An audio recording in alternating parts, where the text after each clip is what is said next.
Hello students, good afternoon. Welcome back to another video in PCC class. तो मैं सौरभ राठौर आज आपके लिए लेके आया हूँ 11th क्लास की फिजिक्स। जी हाँ बच्चों, जैसे कि आपने लास्ट लेक्चर में देखा था, जो न्यूटन्स लॉ ऑफ मोशंस है, जो Newton's law of motions chapter के जो कुछ टॉपिक्स करवाए गए थे, आई थिंक लास्ट लेक्चर में इम्पल्स और applications of Newton's third law को हमने एक्सप्लेन किया था। तो चलिए बच्चों, इसी चैप्टर को हम आगे प्रोसीड करते हैं, नेक्स्ट टॉपिक को देखते हैं। तैयार है ना? चलिए अब देखिए, जो इस चैप्टर का जो नेक्स्ट टॉपिक है वो है second law is the real law of motions. देखो बच्चों, जैसे आपने देखा कि चैप्टर का नाम है न्यूटन्स लॉ ऑफ मोशंस, इसमें तीन लॉ एक साथ आया हुआ था। इनको ऐसे समझिए, जैसे एक तो फर्स्ट लॉ, एक सेकंड लॉ और एक थर्ड लॉ। तीनों लॉ के बारे में वन बाय वन आपको बताया गया था। क्या होता है फर्स्ट लॉ, क्या है सेकंड लॉ और क्या थर्ड लॉ। जब तीनों लॉ के ऊपर ब्रीफली हम स्टडी करते हैं तो हम रिजल्ट क्या निकालते हैं कि तीनों लॉ एक ही लॉ से बनी हुई है, और वो लॉ जो है वो है सेकंड लॉ। तो एट फर्स्ट थोड़ा सा चलिए आपको याद दिला दूं कि फर्स्ट लॉ में क्या था, सेकंड लॉ में क्या था और थर्ड लॉ में क्या था। तो देखिए, फर्स्ट लॉ में बताया गया था कि no force no accelerations, no force no acceleration, it means F equal to zero, so A equal to zero. याद कीजिए, न्यूटन फर्स्ट लॉ क्या था, यदि कोई बॉडी रेस्ट में है तो रेस्ट में ही रहेगी, और मोशन में है तो मोशन में ही रहेगी। तब तक रहेगी जब तक कि कोई एक्सटर्नल फोर्स अप्लाई ना हो जाए, तो उसे हम कहते थे फर्स्ट लॉ। हम यूं कह सकते हैं, if an object can be exist in rest और motion state, then it can be maintain their state continuously till there becomes external forces are applied। तब तक, जब तक कि कोई एक्सटर्नल फोर्स अप्लाई ना हो, तो उसे हम कहते थे फर्स्ट लॉ। तो फर्स्ट लॉ को मैंने टेक्निकल याद रखने के लिए वन लाइन में बताया था, नो फोर्स नो एक्सलेशन। यदि फोर्स नहीं लगाते हैं तो एक्सलेशन नहीं होगी। इट मींस यदि फोर्स जीरो है तो एक्सलेशन भी जीरो है। तो ये तो है फर्स्ट लॉ। और सेकेंड लॉ में क्या था, इफ फोर्स देन एक्सेलरेशंस। यदि किसी भी बॉडी के ऊपर फोर्स लगाते हैं तो एक्सेलरेशंस होगी।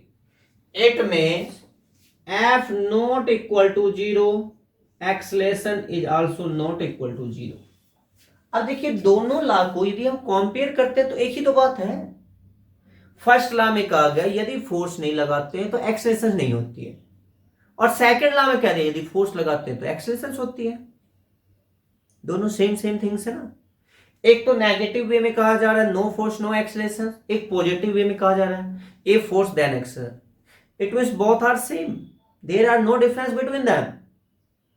तो इसी बात को हमें प्रूव करना है कि जो ये फर्स्ट और सेकंड लॉ दोनों ही सेम है। कैसे?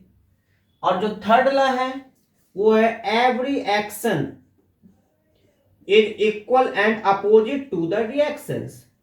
जो एक्शन फोर्स है, जो एक्शन है वो रिएक्शंस फोर्स के इक्वल होगा, अपोजिट होगा। लेकिन तो ये है Newton's third law of motion. तो बच्चों, तीनों ही लॉ में यदि आप तीनों लॉ को one by one step wise study करते हैं तो जो मेन लॉ है वो सेकंड लॉ है। इसीलिए मैंने टॉपिक ही हेडिंग बना दिया, second law is the real law of motions. Actual second law ही है, और सेकंड लॉ का ये स्पेशल फॉर्म है। इट मींस हम यूं कह सकते हैं सेकंड लॉ रियल क्यों है, because second law contain both law such as first as well as third। ठीक, देखते हैं दोनों ही लॉ सेकंड लॉ से कैसे बनाते हैं। तो at first first law contained in second law। First law जो है वो कंटेंट है किसमें, सेकंड लॉ में ही कंटेंट है। तो चलिए देखिए, at first according to second law of motion. Second law of motion क्या है? If force then accelerations, it means force directly proportional to accelerations। और proportional का साइन हटाते कांस्टेंट मास इनटू एक्सेलरेशंस। ये फर्स्ट जो है, ये सेकंड लॉ जो है F equal to m a. इसी में देखिए, यदि ऐसा हो जाए, if an external force F equal to 0, यदि फोर्स ही नहीं लगाते तो देन क्या होगा? F 0 है तो M A equal to 0, but M never be 0। It means accelerations equal to 0।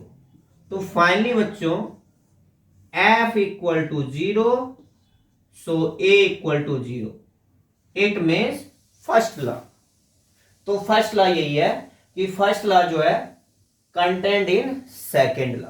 Clear है? चलिए अब नेक्स्ट चलते हैं हम third law, contained in second law. जो थर्ड लॉ है ये भी कंटेंट है सेकेंड लॉ में। Is that clear? अब देखिए, जैसे ये एक बॉडी है, इस बॉडी का नाम है ए, और ये दूसरी बॉडी है, इसका नाम है बी। क्लियर? अब बॉडी ए जो है बी के ऊपर फोर्स लगा रही है F1 फोर्स। रिवर्स में बॉडी बी भी इसके ऊपर फोर्स लगा रही है F2, और यहां पे टाइम 0 और यहां पे time t। It means delta t time. Clear? तो देखो बच्चों, अब जो है क्या, जितना फोर्स ए बी पे लगाती है उतना ए बी ए पे लगाती है। दोनों इक्वल एंड अपोजिट रहेगी, दोनों ही इक्वल एंड अपोजिट रहेगी। इट मीन्स क्या कह सकते हैं हम, according to second law, force equal to change in linear momentum upon में डेल्टा टी। क्रॉस मल्टीप्लाई करते हैं तो change in linear momentum equal to F delta T.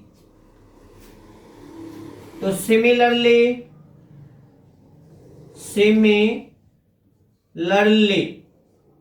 Change in linear momentum equal to momentum of B कर देते हैं, of B. तो B के ऊपर F1 फोर्स लग रहा है, तो ये है F1 delta T. Clear? And change in linear momentum of A equal to F2 delta T. तो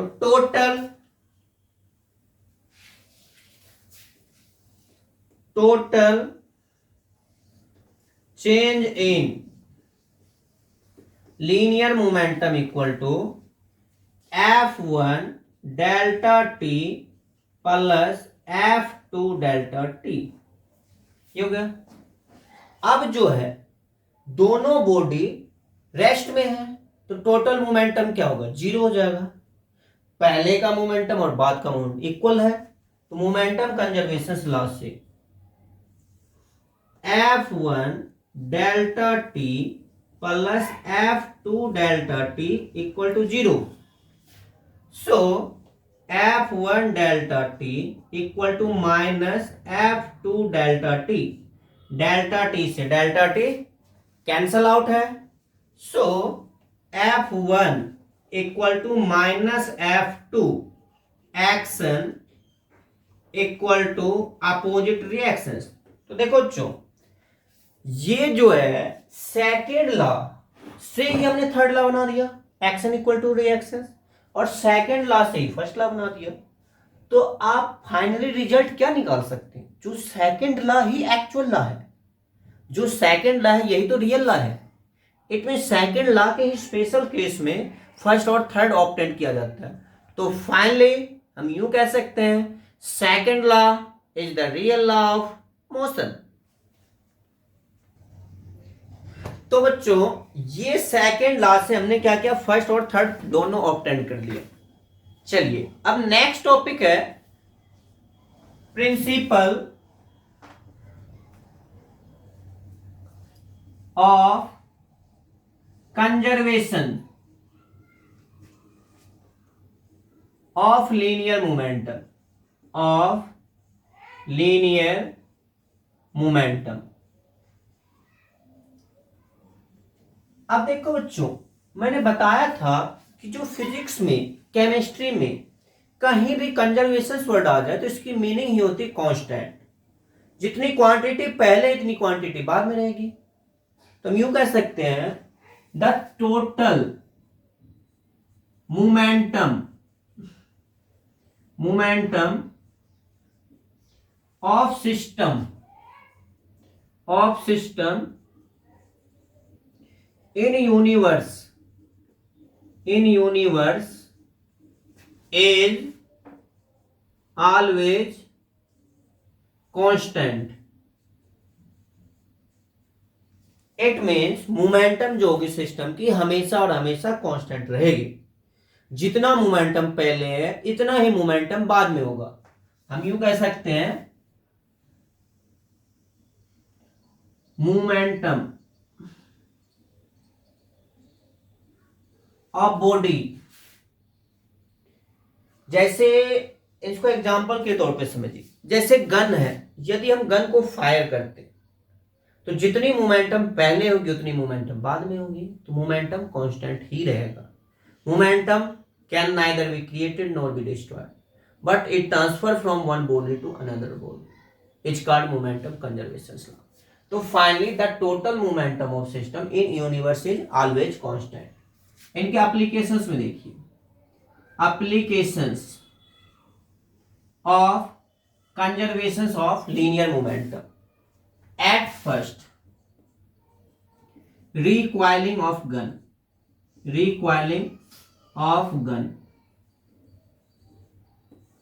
अब गन जब पीछे रिवर्स बैक लेता है तो इसे हम कहते हैं रिकॉइल। जैसे मान लीजिए ये एक गन है,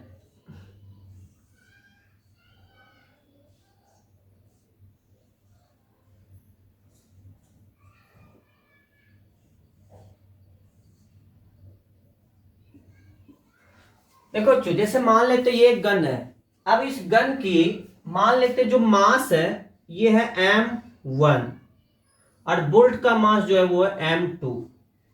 इसकी वेलोसिटी है v1 और इसकी वेलोसिटी है v2, है ना। जैसे ही आप गन को फायर करते हैं तो बुलेट निकलती है। बुलेट तो फॉरवर्ड डायरेक्शंस में, ये जाएगी फॉरवर्ड डायरेक्शंस में, फॉरवर्ड डायरेक्शंस। और जो ये गन है, ये जो गन है ये जाएगी बैकवर्ड डायरेक्शंस। दोनों अपोजिट। यही जो गन रिवर्स बैक लेगी इसी को हम बोलते हैं रिकॉइलिंग ऑफ गन। देखिए रिकॉइलिंग ऑफ गन में मोमेंटम कांस्टेंट रहता है। जितना मोमेंटम गन का पहले है इतना मोमेंटम बाद में होगा। तो देखिए at first momentum of gun equal to m1v1, momentum of bolt equal to m2v2। तो total momentum equal to m1v1 plus m2v2। ये है after firing, but before firing gun and bolt at rest, so momentum equal to zero. और ये है before firing, नहीं after firing. तो according to momentum conservation law, momentum conservation law से आप क्या लिख सकते हैं, m1v1 plus m2v2 equal to zero, है ना।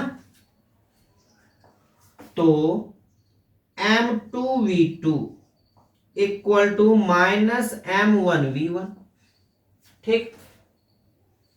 और जो या m1v1 equal to minus m2v2, ठीक है। जो v1 equal to minus m2v2 upon में m1। अब देखो बच्चों, ऊपर वेलोसिटी v1 और नीचे मास m1, तो v1 इनवर्सली प्रोपोर्शनल है m1 का। जितनी ज्यादा मास होगी उतनी ही कम वेलोसिटी होगी। तो फाइनली हम यूं कह सकते बच्चों, velocity is inversely proportional to the mass. अब सवाल ये उठता है, जब आपने गन को फायर किया, बुलेट तो निकल रही है, बट बुलेट बहुत स्पीड से आगे चल रही है, बट गन कितना पीछे जा रही है, इतना ही तो पीछे जा रही है। इट मींस गन जो है बुलेट की तरफ पीछे क्यों नहीं जाती? कारण क्या है बच्चों, गन का मास ज्यादा है। दूसरी बात, गन को सपोर्ट मिलता है हैंड से, जिससे आप फायर कर रहे हैं, इनका भी तो कुछ मोमेंटम होगा। तो मास ज्यादा होने के लिए ज्यादा ये इतना ही झटका लेती है। तो मास इनवर्सली प्रोपोर्शनल होगा वेलोसिटी का। यदि कोई बॉडी की मास ज्यादा होगी तो वेलोसिटी कम होगी। इनको यूं समझिए, मान लीजिए मैंने आपको एक पत्थर दिया 50 ग्राम का और एक पत्थर दिया 5 किलो का। दोनों पत्थर को आपको फेंकना है। जितनी आपकी इंटरनल स्ट्रेंथ है, तो ज्यादा दूर तक कौन सी बॉडी जाएगी? ओबियसली 50 ग्राम, 50 ग्राम, और कम जाएगी 5 kg, बिकॉज मास जो 5 kg वाली बॉडी उसकी ज्यादा है, इसलिए वेलोसिटी भी कम हो जाए। तो बच्चों याद रखना आपको कि वेलोसिटी जो है मास का इनवर्सली है। जितनी कम वेलोसिटी उतनी ज्यादा मास होगी, और मास ज्यादा होगी तो वेलोसिटी कम। इनको आप ऐसे समझ सकते हैं, लाइट की जो स्पीड होती है बहुत ज्यादा होती है। कितनी होती है लाइट की स्पीड? 3 × 10⁸ मीटर पर सेकेंड। तो फोटोन जो होता है, फोटोन का रेस्ट मास जो होता है वो होता है बच्चों 0। रेस्ट मास लगभग 0 होता है, तो इसीलिए लाइट की स्पीड इतनी ज्यादा है। तो फाइनली ये मोमेंटम कंजर्वेशन की पहले ही एप्लीकेशन है रिकॉइलिंग ऑफ गन। जो गन रिकॉइल करती है, जितनी मोमेंटम गन की बैक में जाएगी उतनी मोमेंटम बुलेट की जाएगी। तो देखिए दोनों एक दूसरे के इक्वल है और ये मोमेंटम कंजर्वेशन लॉ को ओबे करता है। इस तरीके से आप मोमेंटम कंजर्वेशन लॉ को एक्सप्लेन कर सकते हैं। चलिए अब चलते हैं नेक्स्ट एप्लीकेशंस में, और कहां पे यूज होती है मोमेंटम कंजर्वेशन लॉ। तो अब बच्चों जो ये लीनियर मोमेंटम कंजर्वेशन लॉ की एप्लीकेशंस में जो फर्स्ट है रिकॉइलिंग ऑफ गन, और कई एक ऐसी इवेंट्स होती है, कई एक ऐसी फिनोमिना होती है हमारी डेली लाइफ में जिसमें मोमेंटम कंजर्वेशन लॉ यूज होता है। तो देखिए वो क्या क्या है। एट फर्स्ट देखिए, while firing the gun must be held tightly to the shoulder. यदि आप गन को फायर करते हैं तो गन को शोल्डर से टाइटली हेल्ड करना होगा। जैसे ही आपने गन को फायर किया तो बुलेट तो आगे जाएगी बट गन रिकॉइल होगी, और यदि इसे हम टाइटली हेल्ड नहीं करते हैं तो गन और हमारी बॉडी दो अलग अलग बॉडी बनेगी, और जो ये गन का बैक पोर्शन जो है वो शोल्डर से डायरेक्ट इसकी स्ट्राइक होगी और फिर हम इंजर्ड हो जाएंगे। बट स्पेशल जो ये पुलिस फौज जो भी ये गनमैन होते हैं इनको ट्रेंड किया जाता है कहता फायर करने के टाइम में गन को टाइटली हेल्ड करना है ताकि गन और हमारी बॉडी दोनों मिलकर एक बॉडी बन जाए, और एक बॉडी बनेगी तो हमारी टोटल बॉडी की गन और हमारी बॉडी का मास बहुत ज्यादा हो जाएगा, और मास ज्यादा हो जाएगा तो इसकी वेलोसिटी कम होगी तो हम सेफ रहेंगे। तो यहां पे मोमेंटम कंजर्वेशन लॉ है। इट मीन्स हम यूं कह सकते हैं while firing the gun must be held tightly to the shoulder because shoulder and gun both are behave as a single body and its mass is very large and velocity is too small and we are safe from injury। तो ये हो जाएगा बच्चों momentum conservation law की application. इसीलिए gun को fire करते हुए गन को टाइटली हेल्ड करना है ताकि मोमेंटम कंजर्व रहेगी। जितनी मोमेंटम बुलेट की गई है इतनी मोमेंटम गन की भी होनी है, बट मास होने की वजह से, मास ज्यादा होने की वजह से मोमेंटम कम हो जाएगा, वेलोसिटी कम होगी और फिर ज्यादा पीछे झटका नहीं लगेगा। क्लियर। फिर अब flight of rocket and jet plane, जो रॉकेट और जेट प्लेन जो मूव करती है अपवर्ड, तो इसमें जो ना compressed, very compressed gas use किया जाता है, और जब ये बर्न करती है तो बर्न करते ही बैक में जो स्मोक निकलेगी एक नैरो पिन होल होती है और उस होल के थ्रू बिल्कुल फास्ट स्पीड से बैकअप लेती है, बिल्कुल फास्टली स्पीड से निकलती है। जितनी स्पीड से स्मोक बैक में रिलीज होगी उतनी स्पीड से रॉकेट और जेट प्लेन अपवर्ड मूव करेगी। तो momentum of exhaust gas is equal to momentum of rocket and jet plane and obey the momentum conservation law।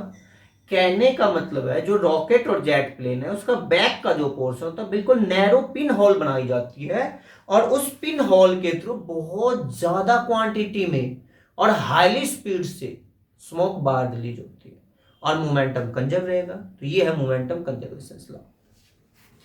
फिर अब when a man jump out of a boat to the shore, यदि कोई भी आदमी boat पे से jump out होता है तो बोट जो है ना बैक में जाती है और इतनी ही आगे वो मैन जाएगा, तो दोनों की मोमेंटम अपोजिट होगी बट इक्वल होगी, तो ये मोमेंटम कंजर्वेशन को ओबे करेगी। तो फाइनली हम यूं कह सकते हैं कि जो momentum of man equal to momentum of boat and obey the momentum conservation law. And finally explosion of bomb, जो बॉम्ब एक्सप्लोसिव होता है, जो एक्सप्लोड करते हैं, तो इसके हर एक पार्टिकल चारों डायरेक्शंस में निकलते हैं। जितनी मोमेंटम जो ये राइट तरफ जा रही है उस पार्टिकल्स की उतनी ही लेफ्ट होगी, चारों तरफ इक्वल होती है और नेट मोमेंटम जीरो हो जाएगा, और फिर मोमेंटम कंजर्वेशन को ओबे करता है। तो बच्चों ये जो प्रोसेस होती है, जो ये फिनोमिना होती है, ये सब मोमेंटम कंजर्वेशन लॉ को ओबे करती है। तो फाइनली ये मोमेंटम कंजर्वेशन लॉ है। तो बच्चों ये है मोमेंटम कंजर्वेशन लॉ। तो अभी अभी आपने क्या देखा, मोमेंटम कंजर्वेशन लॉ क्या है, इसकी एप्लीकेशंस क्या क्या है, और इनसे पहले मैंने आपको कराया था second law is the real law of motion. तो आज की क्लास में जो भी टॉपिक करवाया गया है, इस टॉपिक को आपने सही सही समझा होगा, सारे डाउट्स भी आपके क्लियर हुए होंगे। लेकिन फिर भी किसी भी टॉपिक बेसिस पे मैं हर एक लेक्चर में आपको बार बार कहता हूं, बार बार मैं आपको यही समझाता हूं कि यदि आपको कुछ करना है, यदि आप कुछ करना चाहते हैं तो दुनिया से हट के कुछ करना होगा। मतलब क्या है कि क्लास में सारे बच्चे स्टडी कर रहे हैं, लेकिन कई एक बच्चों की ऐसी पॉलिसी होती है, चलो छोड़ दो, नेक्स्ट क्लास में देख लेंगे, नहीं आया समझ कोई नहीं। लेकिन आपको ये गलती नहीं करनी है। यदि आप ऐसा करते हैं तो धीरे धीरे आपकी वीकनेस बढ़ती जाएगी और पढ़ाई से इंटरेस्ट कम होता जाएगा, फिर आप पढ़ाई से कोसों दूर हो जाएंगे। तो मैं नहीं चाहता कि आपकी स्टडी से, पढ़ाई से आप दूर हो जाए। तो इसीलिए जो भी डाउट हो, टाइम टू टाइम डाउट को क्लियर करते रहिए और हम आपकी सेवा के लिए हमेशा हाजिर हैं, आपके सारे डाउट्स को क्लियर करेंगे। मिलते हैं नेक्स्ट वीडियो में। Thank you very much.